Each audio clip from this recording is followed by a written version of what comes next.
us, give us a thumbs up, please. Brilliant. Okay, fantastic.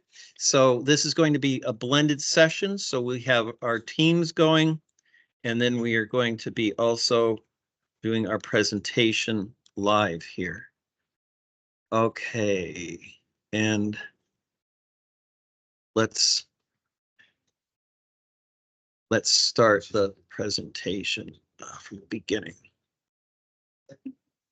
Okay, we're ready to go. Welcome, everyone. Thank you so much for attending our workshop. This is going to be a 1-hour session where we are looking at artificial intelligence and using that in a Socratic discussion circle. Hopefully everyone now has logged into Teams, because we're going to be asking you to post any questions or comments into the Teams text chat through your phones. But as you found, we're going to need to have your speakers off, please, so we don't get an echo loop.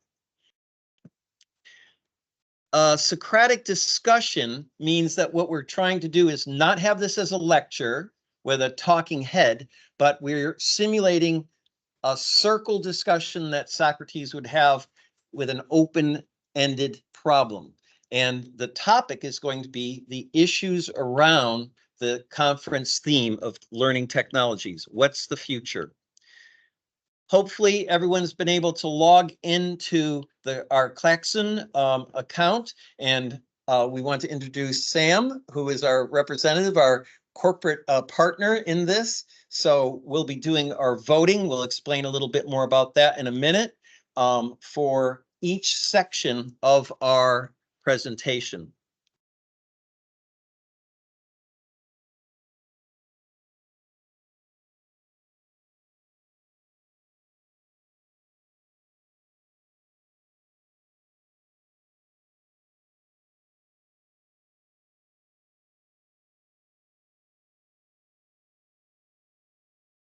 To be created digital twins for each of the speakers and animated them using a mixture of text written by the speakers themselves and generated by artificial intelligence. One task in the workshop is to decide which text has been written by the speakers and which is generated from ChatGPT. Good luck. Well, hopefully you won't need too much luck. Thank you, David. All right, and now we're going to have the presentation of our speakers. Hi, my name is Louise Morrill. I have been a graphic designer for 30+ years, and I am a UX design consultant. I have also been a photography stylist and part of a film crew, creating films and music videos. My hobbies are trying to fix my cars, riding my BMX and downhill bike, and growing fruit and vegetables. I work full-time as a senior lecturer in music and multimedia practice, and I freelance for Learning Design Solutions UK. My topics that I will share with you today are the state of a social media mind, who's more mechanical, and AI, friend or foe. I'm Mike Howarth. I've spent my life in education as a radio producer, as a writer for children. I've been a video journalist working in higher education with lecturers. I teach student teachers how to write, so I have 3 professional writer's tricks for you. I suggest using just 3 skills for good communication is more useful than watching AI rewrite your text. The reason is this. I observe students spend their education listening to the spoken words in their head and trying to turn those spoken sentences into written English for their essays. These experiences lead me to believe understanding how your brain uses both spoken and written English and how you move between the 2 styles is much more important than watching ChatGPT improving your text. In short, is learning writing skills better than watching ChatGPT do the work? Hi, I am Stephen. I am a qualified and experienced telecoms engineer and systems engineering expert, coupled with experience and qualifications in marketing and education. I can provide a uniquely personal insight into the generational and behavioral development of AI systems, having taken part in experiments to test the efficacy of such AI and highlighting its current and future impacts. I studied at the University of Bournemouth and the University of Greenwich, and have worked with a range of organisations across the world, as well as teaching at Imperial College and King's College, both in London. All right, so now this is the part where you're going to be participating. We're going to go through session 1, which is the three of our 3 topics. And each of the presenters will be giving you their version about the AI and the future tech that we're going to be exploring in this workshop. At the end of the session, then Sam's going to be showing you how you can go into the Klaxon website and be able to then vote on who is human. So after you hear the 3 presentations, you need to decide you're going to vote, and we'll calculate that and we'll see at the end if you're right or not. So this is our version of the new Turing test. In contemporary society, ubiquitous engagement with handheld devices is conspicuous. This phenomenon prompts inquiries into the psychological states and cognitive activities of individuals. While some posit that such interactions foster inspiration, collaboration, and community integration, critical questions emerge regarding the extent of genuine learning and creativity facilitated by these technologies. While certain skill developments may be acknowledged, the utility of these proficiencies in securing employment warrants scrutiny. The prevalence of social media platforms further exacerbates tendencies towards impatience, irritability, and cognitive distraction, raising concerns about the compatibility of such entropes with workplace demands. Central to this discourse is an examination of agency within the digital landscape. Whether content creators or algorithms wield greater influence over online experiences is a pertinent inquiry. Algorithms, constituting the backbone of artificial intelligence, AI, orchestrate content personalization through data-driven mechanisms. These algorithms, governed by preset directives, drive AI systems to assimilate information and formulate decisions. The resultant personalized content inundates users, potentially impeding independent cognitive exploration and critical inquiry. Consequently, the reliance on algorithm-driven content consumption prompts reflections on individual capacity for creative thought, discernment between veracity and falsehood, and susceptibility to social comparison and induced self-doubt. Amidst these deliberations, the fundamental integrity of personal reality and cognitive autonomy comes under scrutiny. Contemplation on the veracity of information consumed, awareness of individual cognitive processes, and cultivation of inner dialogue become imperative. The prevalence of passive engagement and the blurring of distinctions between authentic experiences and curated digital personas necessitate a reclamation of agency and introspective engagement. This call for cognitive awakening underscores the importance of cultivating an active inner voice, resisting passivity, and embracing boredom as a catalyst for introspection and self-discovery. Everywhere you look, humans have their heads down. Are they sad? Are they afraid of eye contact? No, they are fixated on their smartphones. One may say that they are being inspired, collaborating, belonging to a community. But are they? Are they learning? Are they being creative? One can argue that there is development in learning skills, but are these skills beneficial enough to get them a job? With social media being on demand on their fingertips, humans become impatient, angry, distracted. Are these the right skills to hold down a job? But who is in control of social media? Content creators? Or is it algorithms? Algorithms personalize what you see according to the data they collect. AI is driven by algorithms. They are a set of instructions telling the AI how to perform specific tasks. These tasks enable the AI to learn and make decisions based on data. Is it personalization? Everything is tailored to you, served to you as you scroll through the endless sea of content. Does this not prevent their minds to look for themselves, to research on their own? Are you a creative thinker if you are driven by algorithms? Can you compare the truth between the lies? Do you spend your time comparing your life against others that are seemingly having the best time ever? Self-doubt? Do you even know what is real and what is fake? Have you even thought about it? Do you even think? Do you have an inner voice? What do you do when you're bored? Do you know what boredom is? Is your inner voice awake? Wake up. Okay, and the last one. In an era dominated by scrolling screens and constant connectivity, the detrimental effects of social media and smartphones on the youth psyche cannot be ignored. From stifling individual opinions to undermining critical thinking, these digital tools wield an insidious influence over young minds.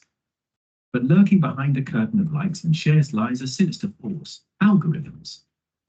These algorithms, the puppet masters of our online experiences, dictate what content inundates our feeds, shaping our perceptions and molding our thoughts. They thrive on engagement, manipulating impressionable young users into a vortex of endless scrolling and mindless consumption. As a result, originality and independent thought become casualties of the digital age, drowned out by the cacophony of algorithm-curated content. Consider the impact on young people's opinions. Instead of forming their own viewpoints through research and reflection, they're spoon-fed a diet of tailored content designed to reinforce existing biases and preferences. This echo chamber effect stifles dissenting voices and breeds intellectual conformity, eroding the very fabric of democracy. Moreover, the ability to think critically is under siege. With algorithms serving up a steady diet of sensationalized headlines and clickbait, discerning fact from fiction becomes an uphill battle. Young minds, accustomed to instant gratification and bite-sized information, struggle to sift through the noise and separate truth from manipulation. It's time to unmask the true villains behind the social media facade. As algorithms tighten their grip on impressionable youth, it's imperative that we reclaim control of our digital destinies and foster a generation of independent thinkers capable of challenging the status quo. Okay, so we're ready now for our first vote. If you can go to your Klaxon link. There you go. I've just pulled it up on everyone's screen.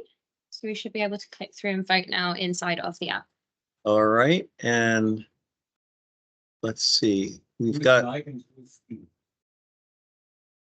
so, So yeah, in chronological order of the list. Louise was the first presenter, Mike was the second with the suit, and then Steve, Steve was the last one with the suit. And the time. So who is human? Take a vote. All right, we're going to carry on now while you are making that vote, and we are going into the next topic. So who is human? Here we go.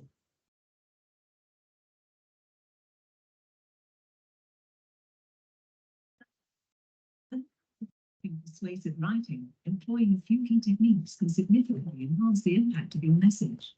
Firstly, strive for clarity and conciseness in your sentences. By using shorter and more direct sentences, you can ensure that your points are communicated with precision and force. This approach can make your writing more persuasive and easier for your audience to grasp. Secondly, focus on using strong active verbs to drive your close home. By selecting powerful action words, you can infuse your writing with energy and conviction, making your arguments more compelling. Additionally, employing vivid and specific language can help paint a clear picture in the minds of your readers, allowing them to better understand and connect with your ideas. Furthermore, structuring your writing with a logical flow and providing compelling evidence to support your claims can greatly enhance its persuasive impact.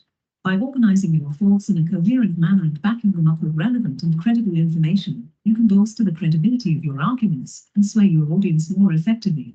Lastly, consider the emotional appeal of your writing. By incorporating relatable anecdotes, powerful imagery, and thoughtful language, you can create a more emotional connection with your readers, which can be a potent tool in persuasive writing.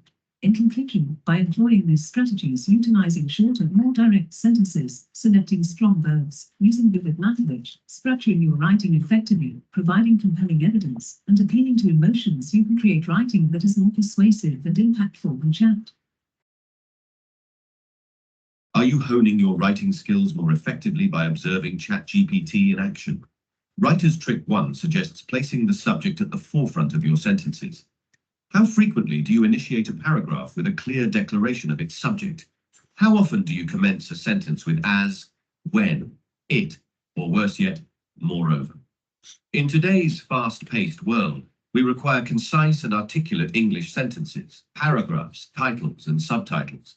There's no time for meandering, as ChatGPT tends to do. Instead, let's try this simple sentence. The cat sits on the mat. By starting with the, followed by a key word, We can instantly convey the main idea. Have you noticed any ChatGPT sentences beginning with the? Is learning writing skills better than watching ChatGPT do the work? Writer's trick 1. Put the subject at the start of a sentence. When did you last write a paragraph beginning with "the subject of the paragraph is to," and continue with a key idea you wish to communicate? How many times have you started a paragraph such as, "One of the subjects I wanted to talk about first was something I thought about last week"? It is something around writing clearly and simply. How many times do you start a sentence with as, "when," "it," or worst of all, "moreover"? Crisp, clean English sentences, paragraphs, titles and subtitles are what is needed in our busy world. There is no time to ramble as ChatGPT can do. Instead, let's try the following simple sentence. The cat sits on the mat. The cat is the subject. The subject at the beginning of a sentence is the natural way we speak and we write. Put the at the beginning of the sentence and make the next word a key word, the main idea you want to communicate, and everyone knows what you are talking about right away. Try spotting a key idea at the start of ChatGPT sentences. Do any of them start with the? Okay, take a look at that one, and we are going to go to our next Clex and vote. Yep, That's it, yeah. okay, all right. And so again, if you think that the human presentation was Louise, vote on Louise, Mike, and Steve. At the end, we're going to be tallying up everyone's vote, and then we'll show you the actual real presentations. Okay. And let's carry on to the last topic now.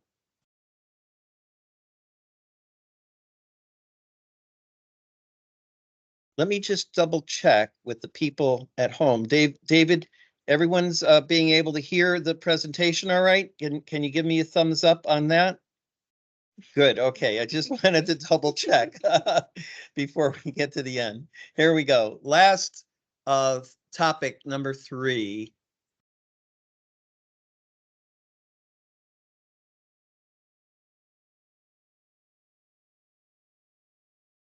How do we know what we know? We might ask. Perhaps one answer to that question is through our use of research, our methodologies, our data analysis, and our confidence levels that drive answers and conclusions and perspectives and new questions. As such, we have built societies, theories, and humanity based on those findings, confidences, and conclusions, and it is fair to say we've built things in the absence of research and data. So, what happens if AI shows us that we are wrong? Not just a little bit wrong, but fundamentally wrong about our assumptions, our ideas, and our knowledge.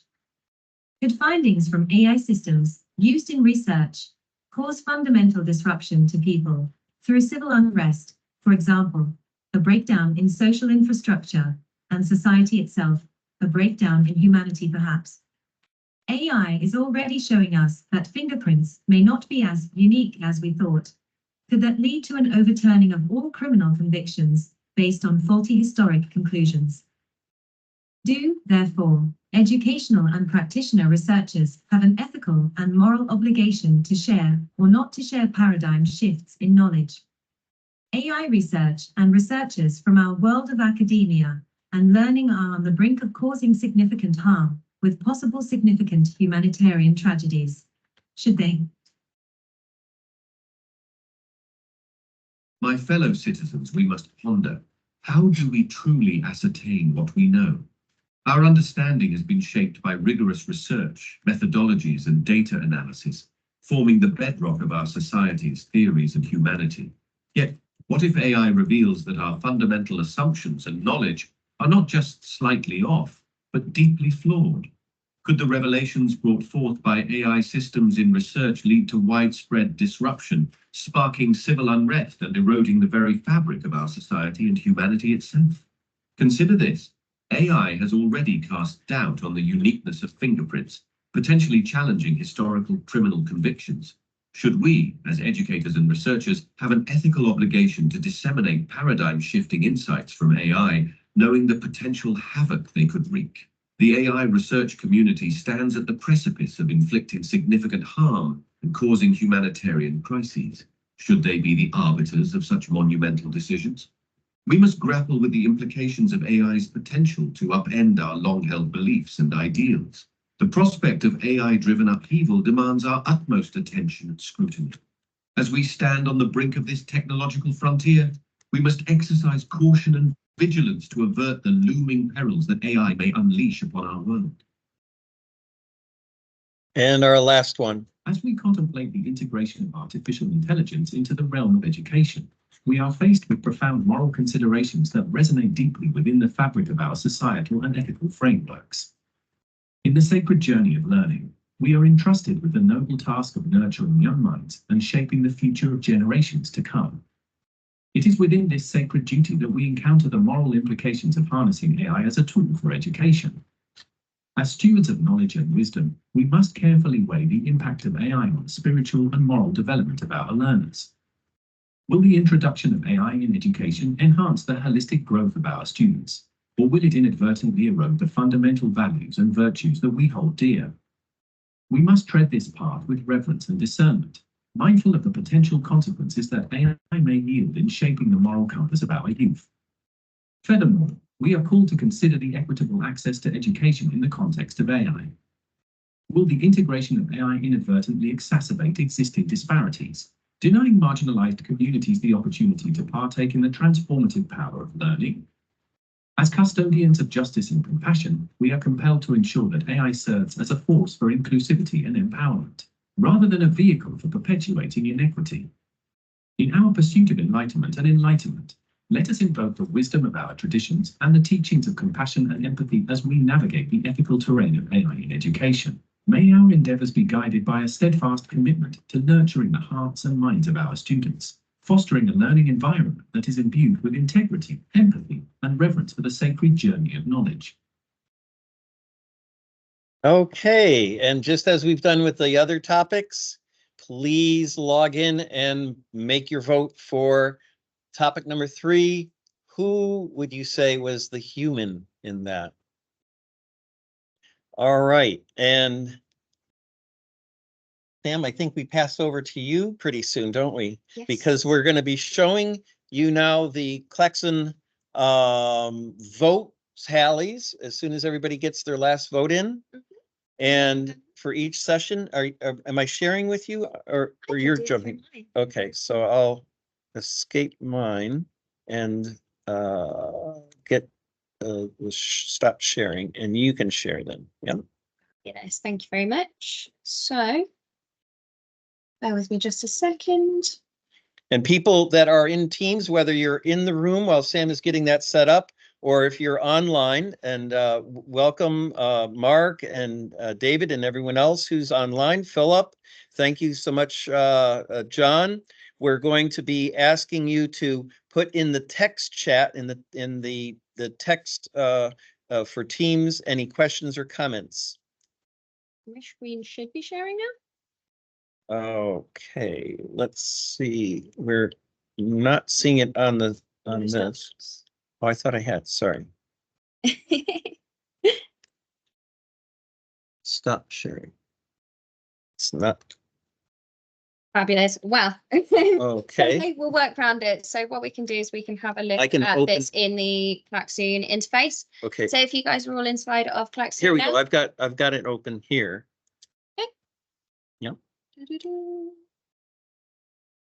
So we've got our split of votes. So it appears for the first session, a lot of people were thinking that Mike was the human. Okay, so in session number 1, looks like the majority thought Mike. All right, so keep that in mind. Mhm. Okay, and what's next? There we go. So session number 2. We click here. Then, we've got quite an even split between Mike and Steve. Number 2. All right, okay, so they're each half human.